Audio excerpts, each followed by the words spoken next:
करना है, आप हस्बे ज़ायक़ा हस्बे मामूल जो है शहद मिला लें फ्लेवरिंग के तौर पे या मिठास के तौर पे। तो ये अगर 1 कप चाय की लेते हैं तो इससे आपकी जिस्म में, आपके शरीर में कौन-कौन सी तब्दीलियाँ आएँगी, आपको क्या-क्या फ़ायदियत मिलेगी। इससे एक तो आपका ब्लड प्रेशर अच्छा होगा, ये आपकी ब्लड प्रेशर को लो करता है बादियान फूल।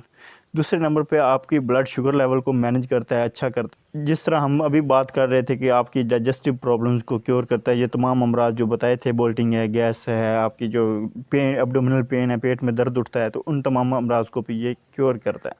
अच्छा, अब ये मैंने आपको तरीका भी बता दिया कि इस तरीके से आपने इस्तेमाल करना। इसका जो कहवा है बादियान फूल और दारचीनी का, इसको आप नोश फरमाएँ सोने से पहले रात को या दोपहर के टाइम, सपहर के टाइम ये इसको इस्तेमाल करें और इससे अफ़ादियत लें अल्लाह ताला की नेमत से।